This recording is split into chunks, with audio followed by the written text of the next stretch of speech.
자, 오늘 수요일을 맞이해서 또 함께 우리 계속해서 말씀을 이어나가고자 합니다.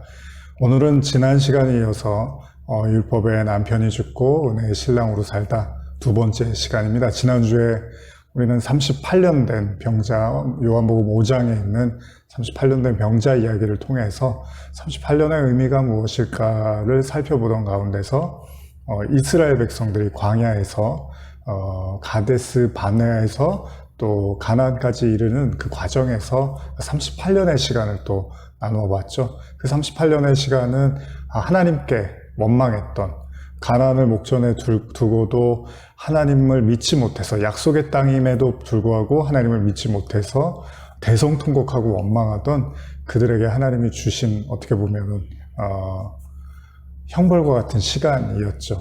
그 시간들, 그리고 구체적으로 이제 40년을 언급을 하시지만 그 38년의 의미를 성경에서 찾아보니까 결국은 그렇게 원망하던 그 성인들이, 20세 이상의 성인들이 광야에서 다 이렇게 사라지고 소멸된 시간들이 38년의 시간이 걸렸다라는 것들을 나누었죠. 이 말씀을 통해서 우리의 그 믿음 없는, 하나님을 향해서 원망하고 믿음 없고 믿지 못하는 그런 마음들이 어떻게 보면 소멸되어지는 옛사람이 죽어야 하는 시간으로서도 우리가 함께 나누었습니다. 그리할 때 다시금 이렇게 일으켜 세우시는, 우리의 믿음이 아니라 하나님의 완벽한 은혜로 세우시는 그 내용들을 또한 같이 나눴습니다. 오늘은 계속해서 또 이스라엘 백성들의 또 광야 사건에서의 또 노뱀 사건 여러분 아실 텐데요. 그 내용들을 또 이야기하면서 말씀을 좀 나눠보고자 합니다. 잠깐 기도하시겠습니다. 하나님 아버지 감사합니다. 이스라엘 백성들의 삶의 여정 속에서 항상 기쁘고 즐거운 일만 있었던 것들은 아닙니다. 오히려 그들의 숨소리가, 그들의 삶이 때로는 원망과 불평의 시간들도 꽤 많았습니다.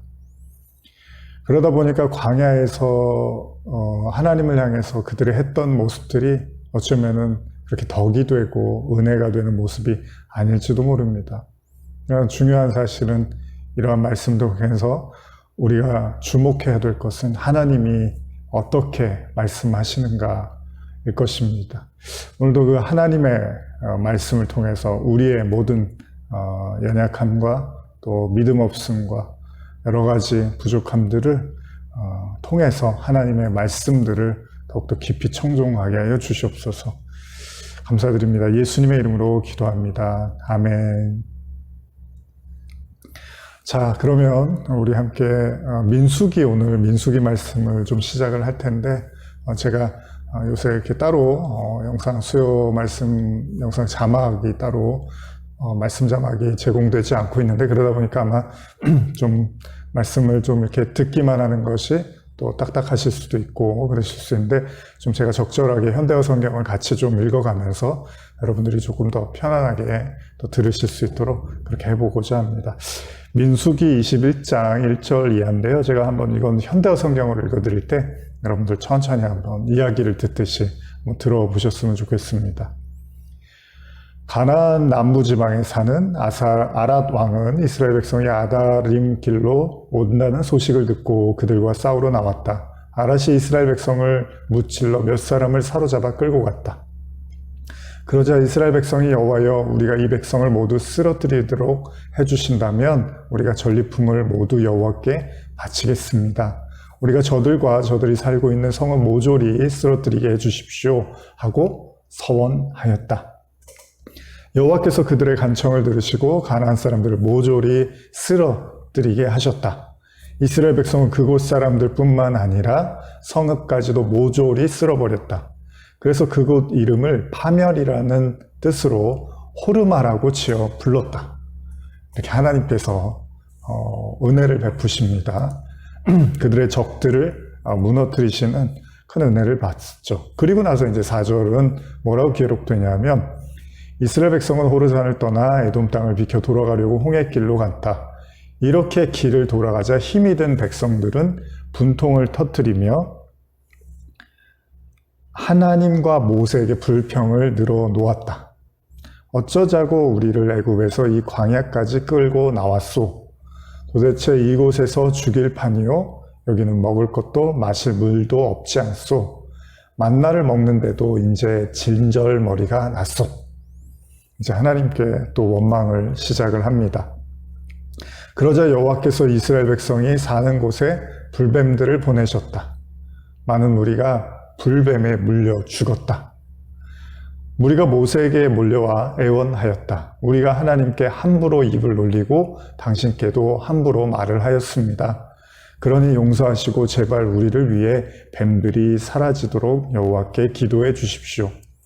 모세가 우글거리는 불뱀을 없애달라고 여호와께 기도하자 여호와께서 모세에게 대답하였다. 구리로 뱀을 만들어 기둥 위에 매달아라.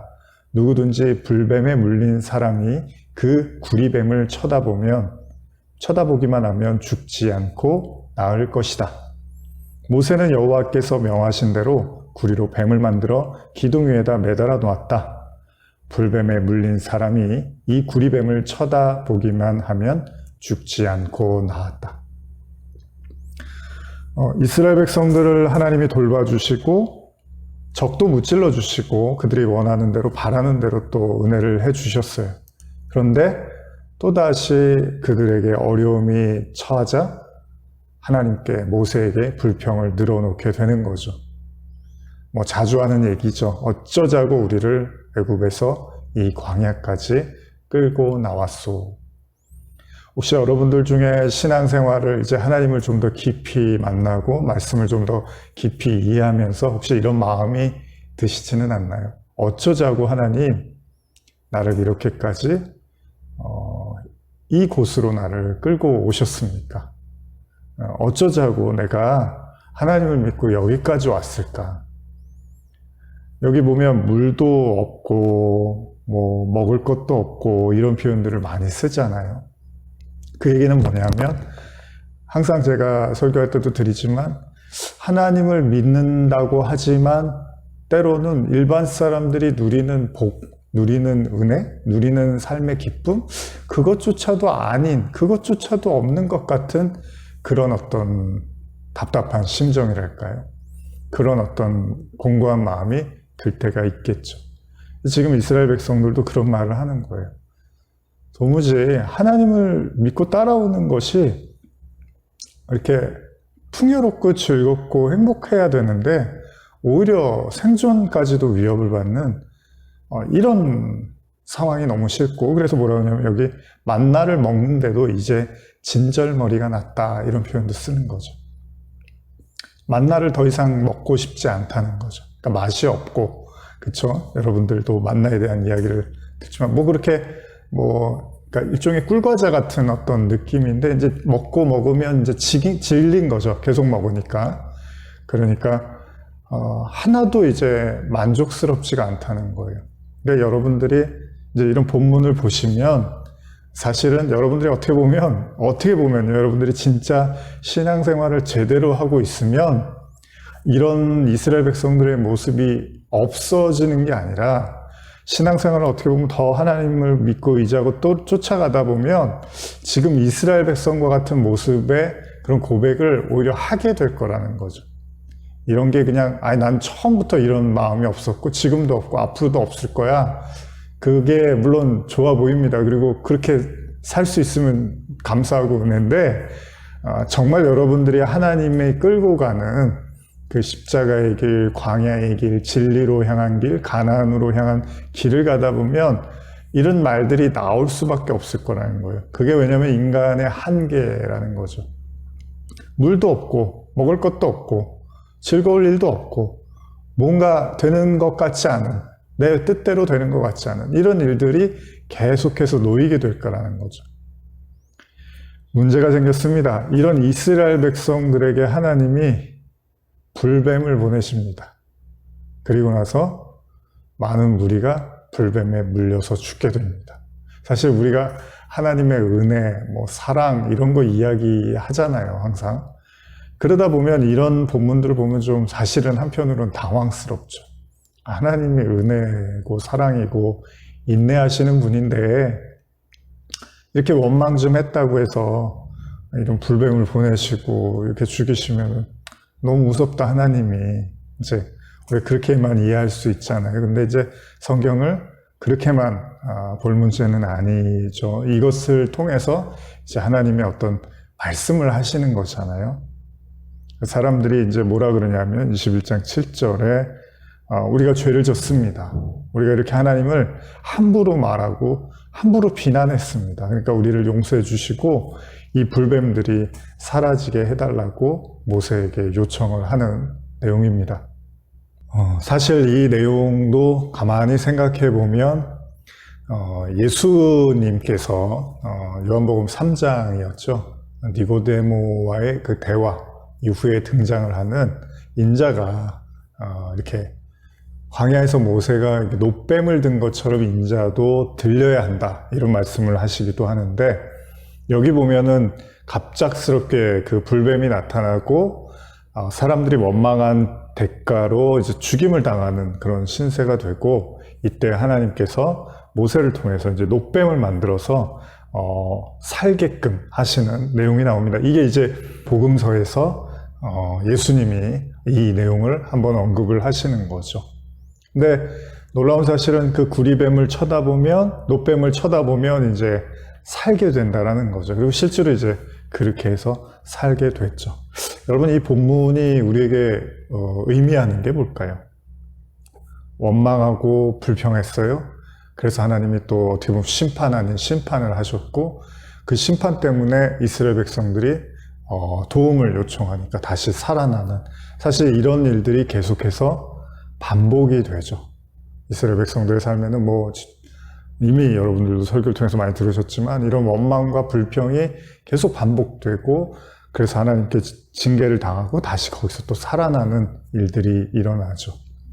근데 가만히 생각해 보면 인간의 어떻게 보면 실존이라고 해야 되나요? 그러니까 하나님에 대한 어떤 믿음을 참 가지면 좋은데, 우리가 이 민수기도 지금 좀 전에만 해도 하나님이 적을 없애주시고 도와주셔서 금방 이렇게 이기기로 해서 너무 행복해 했잖아요. 근데 또다시 이제 어떤 문제가 생기니까 금방 그런 어떤 믿음과 신뢰가 이렇게 추락을 하는 그런 과정에서, 제가 이제 지난번에도 말씀을 드렸지만 이스라엘 백성들이 형편과 상황이 어려워지면 하나님이 계신가 계시지 않은가에 대한 그런 고백을 하고, 그런 어떻게 보면 불신앙을 계속해서 보여주고 있는 거죠. 지금 여기서도 또 사실은 먹을 거하고 마실 게 없으니까 하나님이 도대체 우리를 왜 불러냈는지 모르겠고, 하나님이 우리를 그냥 죽이려고 불러낸 것 같다, 이제 이런 말을 하게 되는 거죠. 그러니까 이런 어떻게 보면 이런 굴레라고 해야 되나요? 이런 거에서 인간이 이렇게 쉽게 벗어나지를 못하는 거죠. 그러니까 어떻게 보면 이스라엘 백성들의 광야 40년도 가만히 생각해 보면, 그런 어떻게 보면은 하나님이 물론 이제 징벌로서 40년을 돌라고 했죠.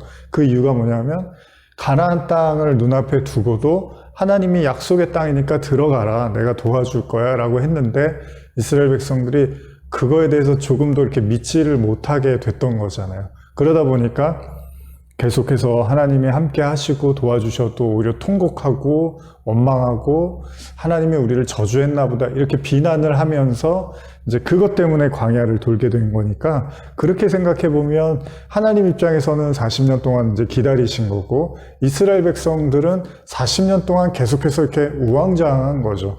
하나님이 계신 것 같지만 또 안 계신 것 같고, 계신 것 같고 또 안 계신 것 같고, 도와주실 때는 계신 것 같고 안 도와주실 때는 안 계신 것 같고, 이게 여러분과 저의 신앙생활에 어떻게 보면 전부일지도 몰라요. 여기서 이제 조금 더 깊어지면 이런 거겠죠. 계신 거는 아는데 별로 하나님이 그렇게 나를 즐겁게 만족스럽게 해주시는 것 같지는 않아요. 뭐 이런 또 고백을 할 수도 있겠죠.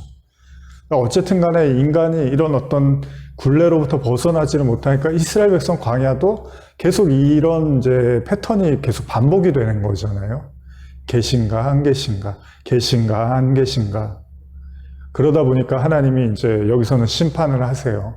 죽을 수밖에 없는 상황. 그러니까 어떻게 보면 여러분, 이게 이제 인간의 나약함도 있지만 이런 지난번에 우리가 나눈 38년 된 병자까지 연결을 생각해 보시면 이렇게도 여러분들 바꿔서 생각해 보시면 이런 거예요. 자, 인간의 신념이라는 게 인간이 갖고 있는 믿음이라는 것이 사실은 보는 것이 뭐 영어에서 보는 것이 믿는 거다 뭐 이런 속담이 있잖아요. 그런 것처럼 인간의 신념이라는 것이 보면은 믿을 수 있지만 보지 못하면 믿을 수 없는 것. 아마 이런 생각을 벗어나기가 쉽지 않을 거라는 거죠. 가끔 우리가 이제 농담으로 눈에 보여야지, 가까이 있어야지 친해지고 또 좋아한다는 그런 얘기를 하잖아요. 뭐 예를 들면 두 남녀가 그 연애를 하는데 편지를 매일 쓰고 받고 했는데 나중에 보니까 이제 만날 수 없어서 편지를 쓰고 받고 했는데 나중에 보니까 누가 친해졌냐면 그 편지를 전달해 주는 사람하고 이제 그 뭐 여자가 이렇게 친해지거나 아니면 반대일 수도 있고요. 어쨌든 간에 자꾸 보는 사람하고 더 가까워지더라는 거죠. 그러니까 어떻게 보면 이게 인간의 마음이라는 거죠. 인간의 어떻게 보면 한계라는 거죠. 그러면 여러분 이거를 그런데 왜 하나님이 40년 동안 그걸 계속 반복해서 그런 모습을 보여주고 굳이 40년 동안은 그 일을 행하게 했을까라고 했을 때 이런 생각도 해보실 필요가 있어요.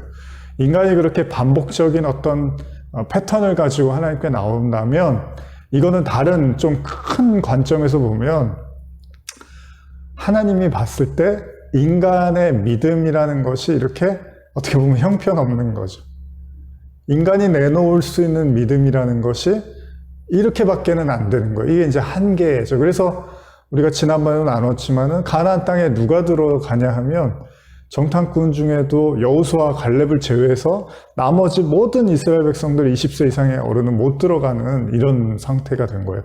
그러면 여러분 이걸 보면서 그래 믿음 생활 너무 힘들어 하나님 믿기 너무 힘들어 아무리 진리를 깊이 알고 뭐 히브리어 헬라어 뭐 어마어마한 여러분들이 지식을 다 갖고 있어도요 모든 인간이 처한 현실은 도대체 하나님이 계신가 계시지 않는가 여기서 조금 더 나가면 계신 것 같은데 나를 왜 이렇게 도와주시진 않는가 여기에 대한 그 회의와 어떻게 보면 고뇌로 가득 차 있을 수 있다는 겁니다. 그러니까 이 어떤 바운드리를 못 벗어날 수도 있어요. 근데 하나님께서 이 말씀을 통해서 우리에게 전달하는 좀 큰 모습은 뭐냐면 인간의 의지와 인간의 신념과 인간의 믿음이 계속해서 이 반복적인 패턴을 벗어나지 못한다는 것을 가르쳐 주는 것일 수도 있다는 거죠. 그래서 가나안 땅은 어떻게 들어가느냐 우리 신명기 말씀에도 나오지만 하나님이 이스라엘 백성들을 가나안 땅으로 들여보낸 거는 그들의 어떤 공로나 업적이나 믿음이 성숙해져서 40년 지났더니 그들이 정말 믿음이 성숙해졌더라. 그래서 가나안 땅에 들여보낸 것이 아니라 오로지 하나님의 결정, 선택, 판단, 은혜였다라는 것을 신명기에서도 말씀을 하고 계시더라는 거예요. 그러니까 결국은 이 40년이라는 시간을 통해서 하나님은 이제 은혜를 가리키는 거죠. 그래서 롯뱀 사건도 그런 차원에서 보면 니들이 가지고 있는 믿음 가지고 구원받는다는 건 택도 없는 일이다. 너희들은 이렇게 항상 갈 때처럼 좌지우왕좌왕하고 흔들리고 계속해서 넘어질 수밖에 없는 그런 너희들이기 때문에 오로지 내가 너희들을 살피고 인도하고 보호하는 것만이 구원이 될 수밖에 없는 거다라는 걸 불뱀을 사건을 통해서도 보여주시고 그래서 놋뱀을 이제 들었더니 그걸 보는 사람이 낫는다라는 것도 이제 그런 의미로 받아들일 수 있는 거죠. 그러니까 은혜라는 거죠. 구원은 은혜라는 거예요. 그러니까 보면 살아난다. 뭐 여러 가지 의미가 있는데 이 보다라는 것도 그냥 단순히 이제 눈으로 보는 것도 있지만 하나님의 어떤 뜻을 이렇게 깨닫게 되는 것, 하나님의 말씀의 의미를 알게 될 때 그러니까 이 굴레는 어떻게 벗어나냐 하면 계속 반복적인 이 굴레는 돌고도 뭐 윤회라고 불교에서 뭐 윤회, 뭐 죽으면 또 태어나고 뭐 이런 얘기도 하는데 지금 이스라엘 백성들은 광야에서 계속 이제 어쨌든 40년 동안 또 돌고 도는 거잖아요. 근데 이거는 어떻게 해야지 우리가 이 광야에서 가나안으로 넘어가느냐라고 했을 때는 똑같습니다. 오로지 100% 하나님의 은혜만이 나를 가나안 땅으로 인도하는구나라는 걸 이제 배워야지만 우리가 이 광야 생활로부터 하나님이 이제 건져내 주시겠죠. 물론 하나님이 또 약속하신 정한 때가 있기도 하지만 그 모든 것들의 결론은 이 인간의 신념과 의지는 아무리 대단해도 결국 어느 수준 이상을 넘어설 수 없는 거구나. 그런 의미에서 여러분 이제 모세가 이제 하나님께 부름을 받고 할 때 이런 모든 과정에서 결국은 모세는 이제 시내산에서 하나님을 만나잖아요. 그래서 이제 십계명도 받고 그 하나님과 이제 그 임재 속에 이제 거하는 그러니까 하나님으로부터 어떻게 보면 이제 부름을 받은 자로서 이스라엘 백성을 인도해 나가는 거죠. 그러니까 진짜 하나님이 친히 아신 자가 되는 거죠. 그건 이제 하나님과 관계가 있다는 거지만 이스라엘 백성들은 사실은 그 하나님과의 깊은 관계까지 아직 가지 못한 상황이기 때문에 이제 그들에게 은혜를 가리켜야 되는 거예요. 그래서 사실 모세도 그래요. 모세의 삶이 뭐 한 번에 그렇게 된 건 아니거든요. 모세가 그 왕실에서 이렇게 어떻게 보면 태어나서부터도 왕실 생활을 했고 애굽에서 그러나 이제 불미스러운 사건으로 인해서 광야에 쫓겨나면서 또 거기서 40년 가까운 시간을 보내고 그러니까 모세의 삶 자체가 이미 그 복음을 한번 이렇게 보여주는 거죠. 죄로 말미암아 광야에서의 삶을 살다가 거기서 다시 하나님의 부름을 받고 이제 하나님을 만나게 되고 이스라엘 백성을 끌고 나오는 그러니까 먼저 선지자 말 그대로 먼저 하나님을 만난 것뿐이죠. 모세가. 그래서 그 모세를 통해서 이제 이스라엘 백성들이 또 똑같은 이제 시간을 보내게 되는 거죠. 그럴 때 여러분 이제 하나님은 우리에게 말씀하시는 거죠. 여러분 아무리 인간이 뭐 올림픽 때 보시면 이렇게 높이뛰기 이런 거 가끔 보면 뭐 2m 이제 뭐 2m에서 뭐 제가 정확히는 모르지만 2m 뭐 20, 30, 뭐 40 이렇게 올라가잖아요.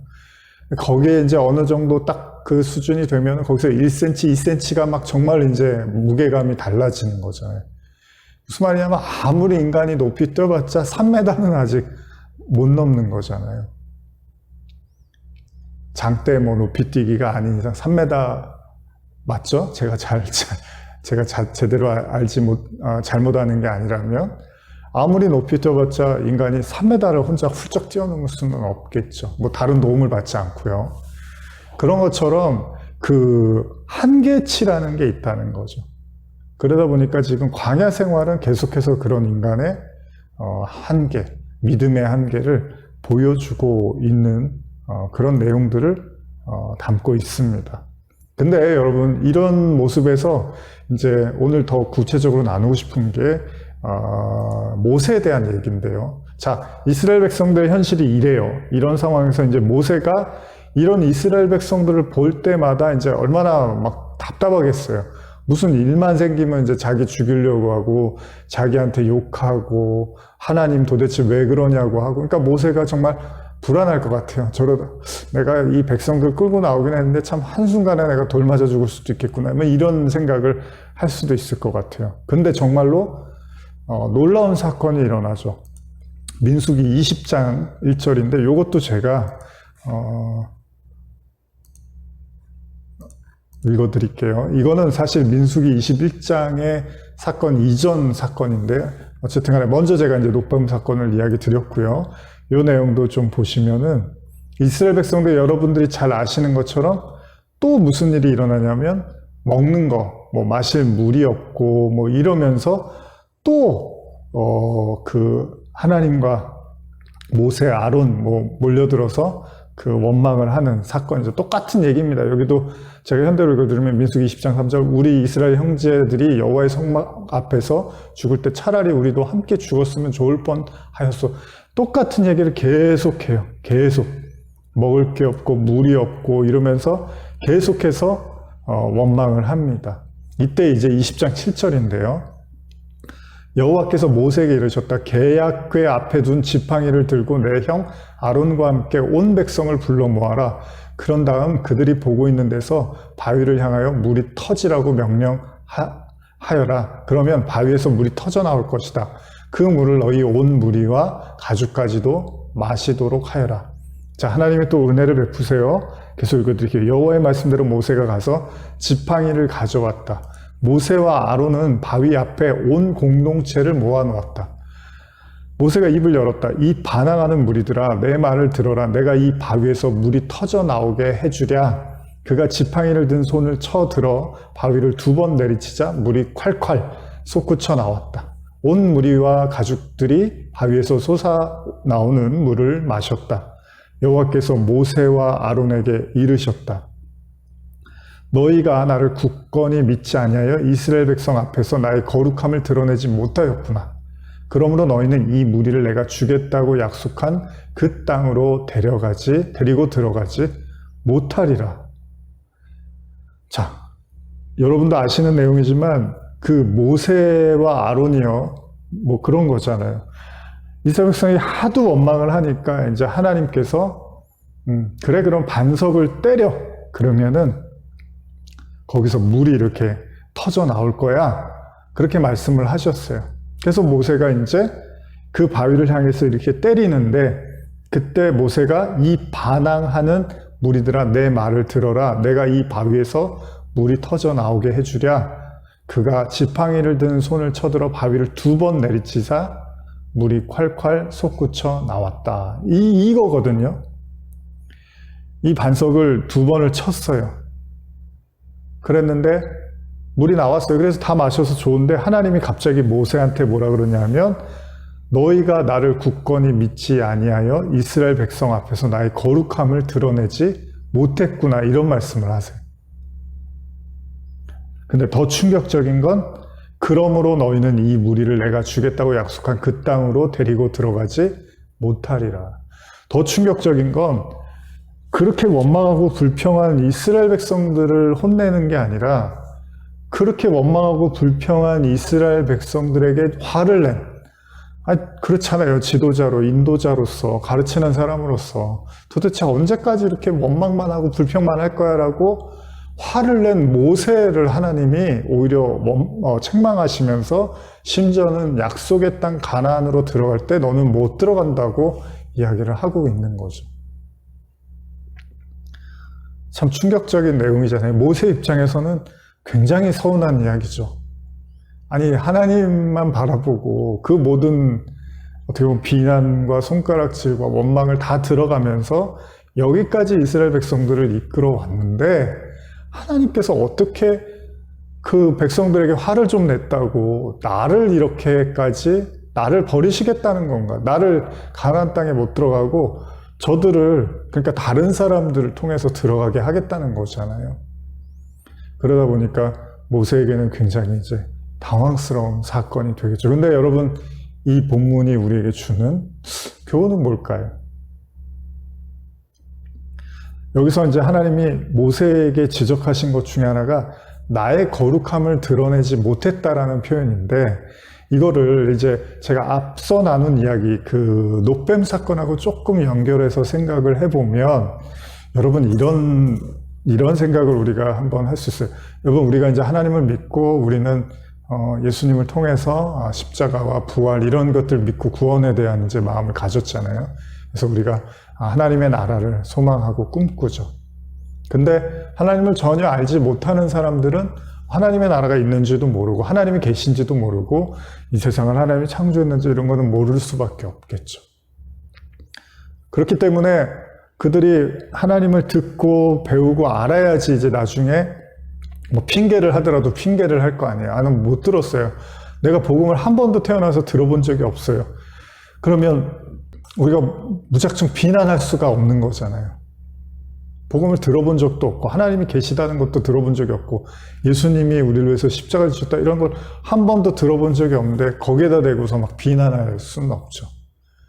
우리 아이들 예를 들면 공부할 때 뭐 아직 한글도 잘 모르는데 애한테 이름 쓰라고 했는데 이름 못 쓴다고 해서 막 비웃고 너 글씨도 못 쓰니? 글자도 못 읽어? 이렇게 하는 거는 할 수 없죠. 그거는 뭐예요? 그거는 그 어른이 유치한 거죠. 자기가 글씨 쓰는 거를 안다고 어린이 앞에서 그걸 유세하면은 그게 훨씬 유치한 어른인 거잖아요. 어른이라는 건 뭐예요? 아이니까 그렇지. 아이니까 모르지. 아이니까 당연히 배운 적이 없으니까 모르지. 그냥 알게 해주면 되고, 배울 때가 되면 배우게 가르쳐 주면 되는 거지. 이렇게 하는 게 이제 성숙한 어른인 거잖아요. 그런데 여기서도 보면 그런 거예요. 하나님이 도대체 모세한테 나의 거룩함을 나타내지 못했구나, 이런 얘기를 하는 걸 보면 도대체 모세가 뭘 잘못했지? 화낸 게 문제인가? 화를 절대 내면 안 되는 건가? 근데 예수님이 그럼 신약에서 화 한 번도 안 내셨어요? 아니잖아요. 예수님이 성전 들어가서 막 다 노끈과 채찍 만들고 막 때리고 엎고 소, 양, 비둘기 팔던 사람들 다 엎어버리고 쫓아내버리고 막 이랬는데, 그리고 예수님이 그 바리새인들 만나고 이러면은 뭐 독사의 자식이라고 욕을 얼마나 많이 하셨어요. 그럼 예수님은 하나님의 아들이니까 그래도 되는 거고, 모세는 하나님의 아들은 아니니까 이렇게 하면은 한 번이라도 화내면 안 되는 건가? 그거는 좀 말이 맞지가 않잖아요. 그러면 도대체 하나님이 모세한테 나의 거룩함을 나타내지 못했구나라고 이렇게 책망을 하신 이유는 저는 이렇게 생각합니다. 모세는 하나님이 친히 아는 자예요. 그러니까 하나님의 어떻게 보면 이제 하나님을 대신하는 자잖아요. 모세가 이스라엘 백성들에게 하나님의 역할로서, 그 인도자로서, 대리자로서 하나님을 가르치고 하나님의 마음을 나누고 하나님의 뜻을 이제 깨닫게 해주는 그런 역할을 하는 자인데, 어쩌면 하나님이 모세에게 이렇게 말을 하는 거예요. 자, 이스라엘 백성들의 모습이 물론 화가 나고 계속 아까 제가 말씀드린 어떤 그걸 벗어나진 못해요. 어떤 그 한계점을 가지고 계속 똑같은 행동과 똑같은 말과 똑같은 패턴을 반복을 해요. 신앙적으로. 좋았다, 나빴다, 좋았다, 나빴다. 사실 이건 좋은 게 아니죠. 좋았다, 나빴다 하는 건 나쁜 거예요. 그쵸? 좋은 거는 계속 좋아야지 좋은 거지, 좋았다, 나빴다는 좋은 게 아니란 말이죠. 이런 것들이 계속 반복되니까 이제 모세도 어느 순간에는 화가 나고 짜증이 났겠죠. 그러니까 신앙 좀 제대로 좀 신앙생활 해라. 하나님이 그렇게까지 해줬는데 너희들은 어떻게 하나님을 이렇게 원망하냐, 이제 이런 화가 치밀어 올랐던 것 같아요. 근데 하나님은 그게 아니었다는 거죠. 하나님이 이렇게까지 모세에게 화를 내시고 네가 가나안 땅에 들어가는 그 임무는 너한테는 맡기지 않겠다라고 이렇게 말씀하신 이유는 하나님의 마음은 그렇지가 않다는 거. 물론 하나님이 겉으로는 이스라엘 백성들이 원망하고 불평하면 거기에 대해서 진노하시고 벌하시는 것 같지만, 하나님의 마음은 그들의 나약함과 연약함과 그들의 한계를 너무나 잘 알고 계시기 때문에, 여러분 제가 아까 처음에도 말씀드렸지만 광야 40년이 누가 힘들겠습니까? 뭐 예를 들면은 뭐 마라톤을 하는 사람이 있고, 그 다음에 그 끝점에서 이제 그 종착지에서 기다리는 사람이 있잖아요. 물론 뭐 뛰는 사람이 당연히 힘들겠죠. 근데 하나님이 그냥 우리 혼자 뛰라 그러고서 거기서 뭐 쉬고 있다가 한 2시간 있으면 도착하겠지, 뭐 그때쯤 돼서 뭐 이렇게 준비하고 있다가 들어오면 맞이해 줘야지. 하나님이 그런 분이 아니잖아요. 하나님도 지금 같이 광야에서 뭐 애굽에서부터 하나님이 같이 동행해서 여기까지 온 거란 말이죠. 그러면 하나님이 힘이 없고 능력이 없고 그래서 막 그 원망과 그런 탄성 이런 걸 다 들어가면서 그걸 다 참아내는 거잖아요. 그 비난을 다 감수하면서 정말 하나님이 속도 없는 그런 사람처럼 또 화내면 또 마음 맞춰주고 비유 맞춰주고 막 이렇게 하면서 같이 오는 거잖아요. 여러분 이제 아기들 이렇게 돌보다 보면 그렇잖아요. 물론 아이는 애기니까 뭐 마음대로 안 돼서 힘들 수 있지만 돌보는 사람도 만만치가 않잖아요.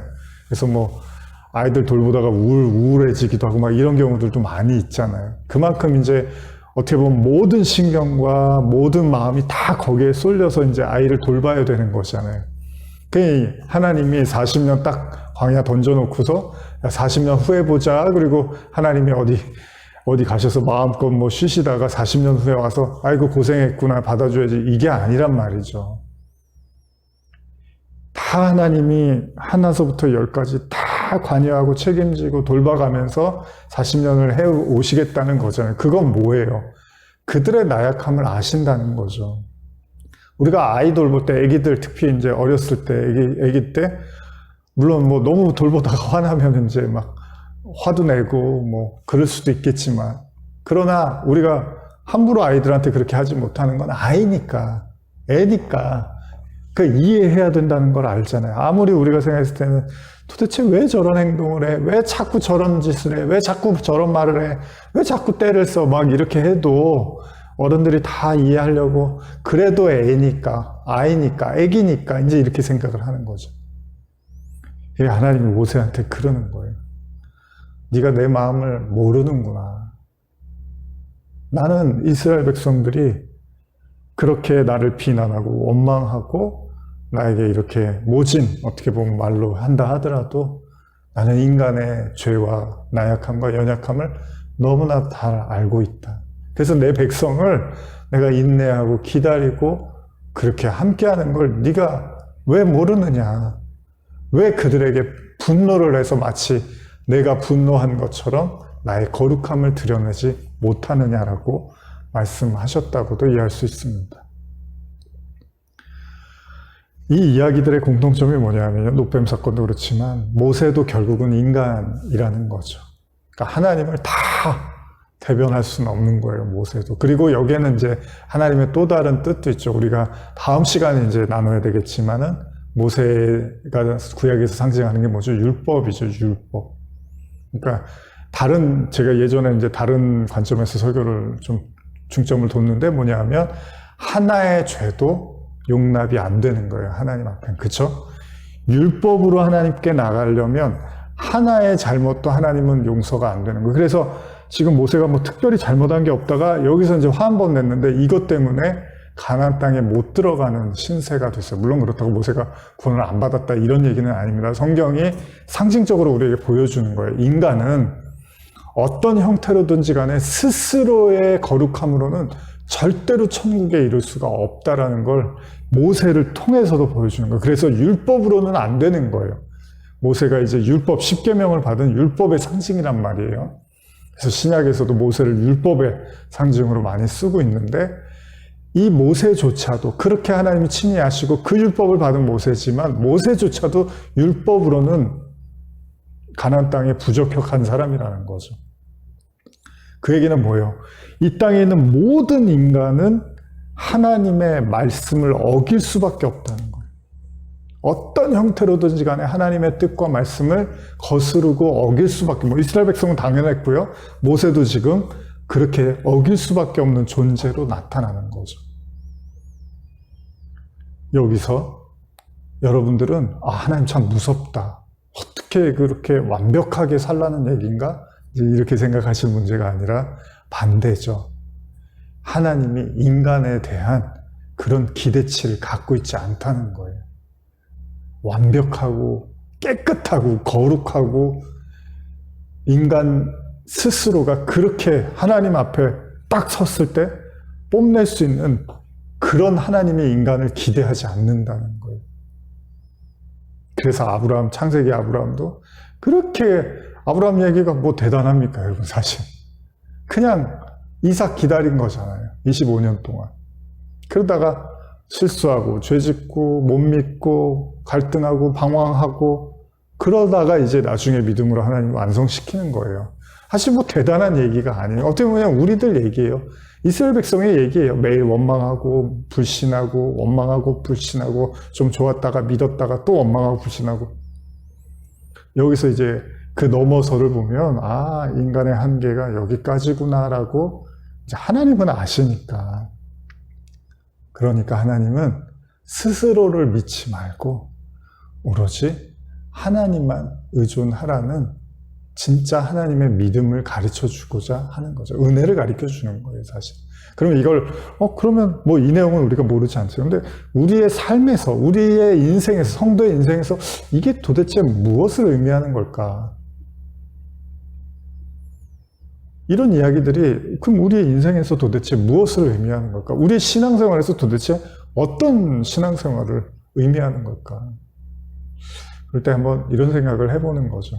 그러니까 좀 제가 이제 마무리하고 다음 주에 계속 하겠지만 에덴 동산에서 아담과 하와가 이렇게 잘 지냈어요. 그쵸? 선악과를 따먹기 이전에는 은혜 가운데 막 풍성한 하나님의 사랑과 섬김과 그 빛 가운데 지냈던 거죠. 근데 이제 선악과를 딱 따먹고 나니까 이제 어떻게 되냐면 가리죠. 감추고 막 가리고 하나님 무서워하고 피해 다니고 그런다고요. 근데 이제 이게 뭘 의미하는 거죠? 제가 이제 설교 때도 말씀을 드렸지만 주일날에도 결국은 아담이 그런 범죄를 저지르고 나니까 그러니까 하나님 앞에서 자기를 계속 치장하는데 굉장히 혈안이 돼 있더라는 거예요. 그러니까 어떻게 보면은 이스라엘 백성들의 광야 40년의 시간이 우리에게 가르쳐 주는 건 여러분 애굽에서 이스라엘 백성이 노예 생활했잖아요. 노예 생활은 뭐예요? 왕의 말을 아주 기가 막히게 들어야 되는 거예요. 왕의 말을 안 들으면 그냥 가차 없는 거예요. 종으로 노예로 사는 거잖아요. 근데 우리 하나님이 노예로 부른 게 아니죠. 자유자로 부르셨잖아요. 자유자로 부르셨다는 건 있는 모습 그대로를 하나님이 이제 노출시키고 그걸 이렇게 포용해주고 끌어안는 거죠. 그러니까 이스라엘 백성들의 광야 40년이 물론 그럼 그 사람들 다 죽었다며 하나님 심판하신 거 아니에요? 이렇게도 보실 수 있겠지만 다른 관점에서는 그거는 어떤 우리의 옛사람과 새사람에 대한 이야기를 하고 있는 거라면 우리의 어떤 믿음 없음과 죄악과 이런 것들이 계속 폭로되어지지만 하나님이 그러면 이스라엘 백성 포기하십니까? 그게 아니잖아요. 이스라엘 백성들을 또다시 결국은 인도하셔서 가나안 땅에 결국은 집어넣으시잖아요. 들어가게 하시잖아요. 근데 그들이 성숙해서요? 아니요. 광야를 떠돌았지만 성숙하지 않았어요. 근데 있는 모습 그대로 가나안 땅에 넣어주셔요. 이게 뭐냐면 에덴의 삶이라는 거예요. 에덴의 삶이라는 건 수치심이라는 게 없어요. 창피함이라는 게 없었어요. 그냥 하나님의 보호 속에서 그냥 하나님이 있는 그대로를 사랑해 주셨고 그들도 있는 그대로의 모습을 하나님 앞에 드러내는 것에 조금도 부끄러움이 없었어요. 그래서 죄를 지자마자 부끄러움이 생기고 감추기 시작하고 하나님 앞에 뭔가 체면을 차리려고 시작을 했다는 거죠. 그래서 오히려 어떻게 보면 광야 생활이 우리에게 주는 교훈은 체면이고 뭐고 여러분 같이 사람들하고 여행 가고 이러면 처음에는 이제 가끔 보는 사이면 그래도 옷도 좀 깔끔하게 입고 머리도 좀 빗고 단정하게 하고 이렇게 만나잖아요. 근데 같이 여행하다 보면 어떻게 되죠? 그런 거 다 없어져요, 나중에는. 다 없어지고 이제 그대로를 보게 돼요, 서로를.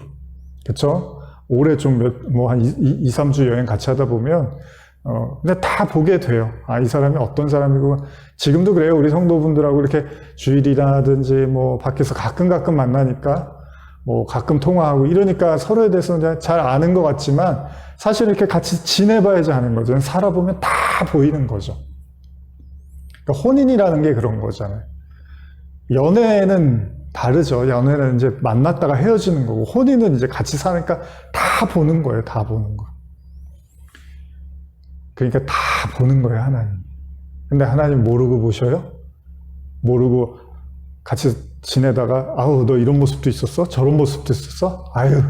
난 너랑 못 있겠다. 이러려고 하나님이 보시는 게 아니라, 다 보시고 나서 괜찮다고, 다 안다고, 그냥 있는 모습 그대로 하나님이 가나안 땅에 들어가게 하시는 거죠. 그래서 율법으로는 안 된다는 거예요. 율법은 계속 치장을 해야 되니까 하나님 앞에서. 근데 은혜는 내가 이렇게 참 별로 하나님 앞에 참 이렇게 예뻐 보이지 않을 것 같은데 하나님은요 오히려 그거를 예쁘다고 하시는 거예요. 그게 네가 내 마음을 알았구나. 나는 나한테 그 치장하는 걸 예쁘다고 하는 게 아니라 내가 치장하지 않고 있는 모습 그대로 나와도 우리 자신을 사랑한다는 그 마음을 네가 깨닫기를 원한다. 그럴 때 율법의 남편이 서서히 죽어가는 거죠. 그리고 은혜의 신랑이 서서히 나타나는 거죠. 우리는 이 과정을 우리의 신앙을 통해서 겪어가는 거죠. 계속해서 다음 주에 또 말씀을 이어나가겠습니다. 기도하시겠습니다. 하나님 아버지 감사합니다. 우리의 삶이 때로는 참 너무 하나님 보시기에 참 이래도 되나 할 정도로 피폐하고 망가져 있는 것 같고 민낯을 드러낼 때가 있지만 중요한 건 하나님이 우리의 모든 것들을 다 아신다는 것입니다. 하나님의 참된 은혜와 사랑을 발견하게 주시옵소서. 예수님의 이름으로 기도합니다. 아멘.